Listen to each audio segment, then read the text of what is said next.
When Nvidia developed the first DLSS technique, it was not as good as the current DLSS versions, but as it was in the early stage of development, it was only time that was needed to train this super sampling technique for better game visuals. Now it has been 3 years since we had the original DLSS 1.0 and Nvidia has made significant advancements in this technology, making super sampling perform drastically better in not only improving the picture quality and performance, but also making it possible for many games to access the upscaling technique. But what about videos you watch on YouTube or Twitch? Shouldn't there be any upscaling method for increasing the picture quality of decade-old videos? Nvidia answers this with its brand new technique called RTX VSR or Video Super Resolution. It's not the first upscaling technique from Nvidia because a similar AI upscaling method was also released in 2019 for Shield TV. The need for a newer and better upscaling method was still in demand because PC users generally sit very close to their screens compared to TV viewers. As the original AI upscaling method was exclusive to Shield TV, it didn't reach as many people as Nvidia would want to because of its very small reach of only 0.04% worldwide. Now compare this to the number of users that use Google Chrome and Microsoft Edge and you will see why Nvidia needed to launch an upscaling technique for these browsers.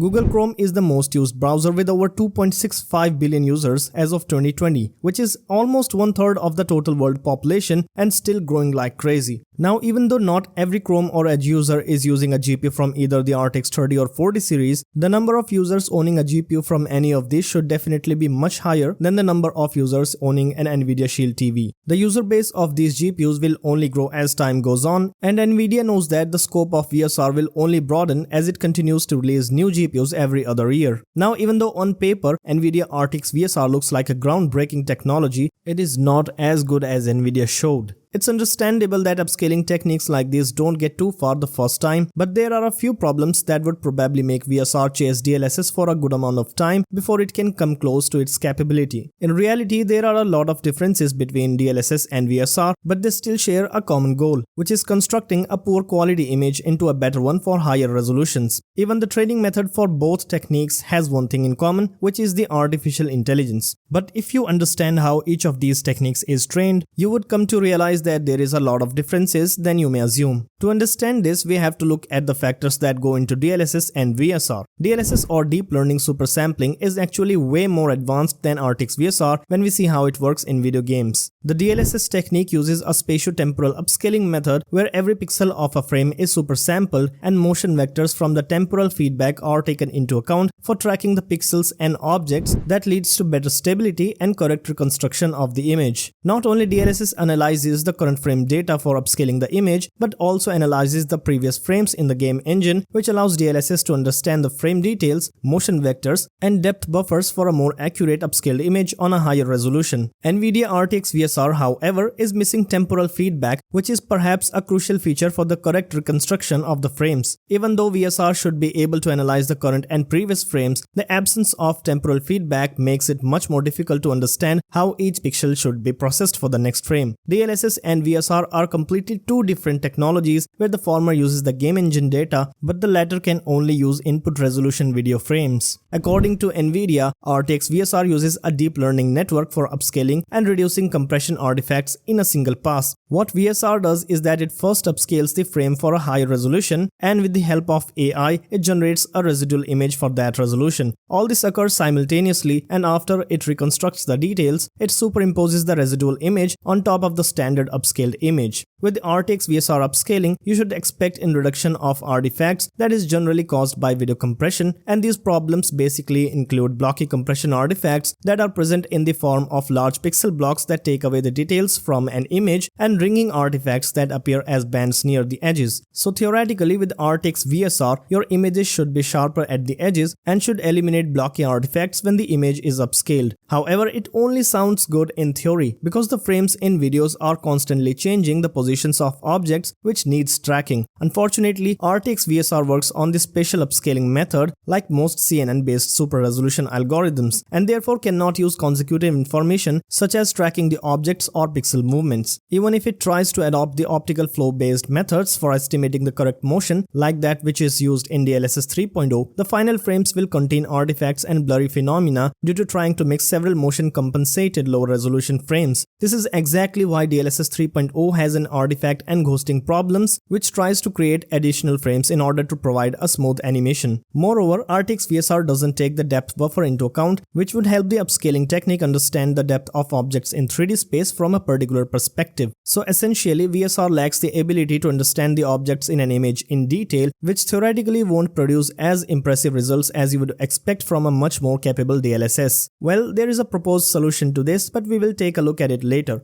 But now let's move on to the next problem the RTX VSR is currently facing. The second problem with RTX VSR is that it is very difficult to train like DLSS, which is exclusively designed for video games. Game developers have the options to either implement DLSS in their games or integrate into their game engines like Unreal Engine or Unity. This allows DLSS to understand the game engine and can collect various information it needs to upscale the image without losing much graphics quality while maintaining the performance. On the other hand, NVIDIA RTX VSR is integrated into Google Chrome and Microsoft Edge through NVIDIA Control Panel. This isn't the same as integrating DLSS into the game engines, and therefore VSR has to work equally hard for each and every video without analyzing the in-depth properties of the frames. In simple words, every video is unique, and reconstructing the frames of a video accurately requires that the deep learning network of VSR should have been already trained on identical or at least similar content. It's quite impossible, at least for now, to train the AI into learning every type of texture or object currently found in all the videos online, and therefore the accuracy of the details generated through VSR will be inferior compared to DLSS, which is trained on a limited number of details and parameters present in only video games.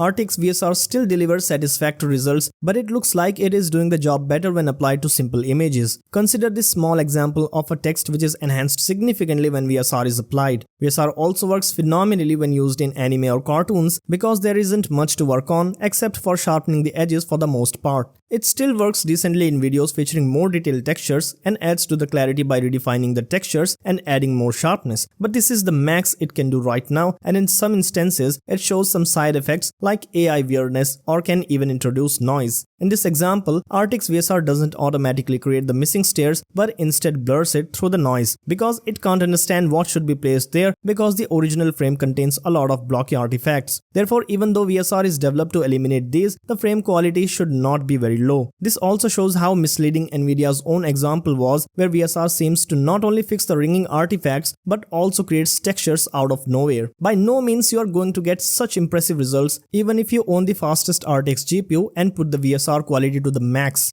The third big problem that accompanies RTX VSR is that there is little to no room for improvements from the user side. Although NVIDIA has provided 4 different quality modes for improving the video quality, there is nothing more you can do when it comes to debugging the problems. DLSS, on the other hand, has built-in debugging tools that can help the developers find the root cause of any problem with the final output, whether it is jittering, blurriness, missing anti-aliasing, color shifts, artifacts, or any quality-related issues. This is why the games keep improving their visual quality through patches and updates. For RTX VSR, currently there is nothing available for troubleshooting any kinds of problems you might see in the upscaled videos. Even if NVIDIA enables the debug mode, it won't be possible for everyone to start their own debugging because this skill is limited to a very small percentage of people.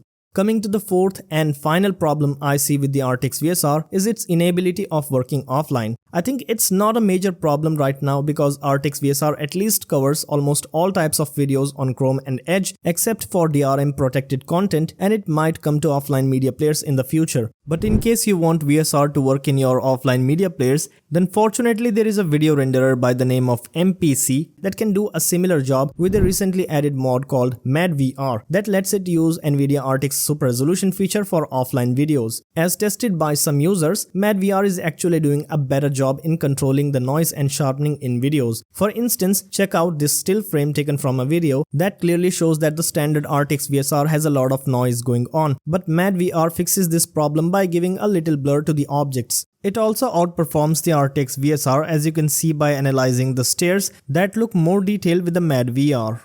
Now coming back to VSR's major problem, which is the lack of temporal upscaling. Most video upscaling methods rely on spatial correlation of consecutive frames, which is kinda similar to the optical flow method and results in artifacts and ghosting as we see with DLSS 3.0. So instead of implementing optical flow in video upscaling, it would be a lot better if temporal feedback can be used for better image reconstruction. But is there any method that can help us implement temporal upscaling in RTX VSR, or do we have to just wait long enough to see what NVIDIA can come up with? Interestingly, there is a method proposed by some university students that should probably fix this problem. Headed by Wiley Wayne from Nankai University with 5 more people, a method called STAN or Spatio-Temporal Alignment Network can do the job more accurately in upscaling the videos better than the standard spatial method. They explain how the CNN-based super resolution algorithm fails in understanding the frames accurately, but with STAN, the problem can be eliminated as it avoids explicit motion compensation generally used in some VSR models and instead uses adaptive filters generated by spatio-temporal neighborhood to align low-resolution reference frames to the neighboring frames accurately, which eliminates ghosting. It can be a little tricky to understand how exactly the STAN works, but a simple explanation can be as follows. The STAN method doesn't need any temporal feedback to track the pixels or objects in a frame. Instead, it uses the video frame alignment method along with super resolution in a single framework that doesn't require any optical flow estimation that is used by DLSS 3.0. So for example, we have 3 different neighboring frames of a video which are taken as low resolution inputs. Once the features of these frames are extracted, they are fed to the filter generation network that creates the adaptive filters. Once the input passes through the filter adaptive alignment network, it is then upscaled using the high resolution image reconstruction network. The final output is an upscale video that is superior to the video quality obtained from a spatial upscaling method. The research provides various examples of such upscale images using STAN which look better than most upscaling methods, but I don't know if this method is currently being used by any super resolution algorithms because it is a very recently proposed method that still needs to be recognized. I think Nvidia still did a good job with RTX VSR because in case the company would have used optical flow for temporal alignment, we would be seeing a lot of artifacts and ghosting which would defeat the whole purpose of releasing the VSR.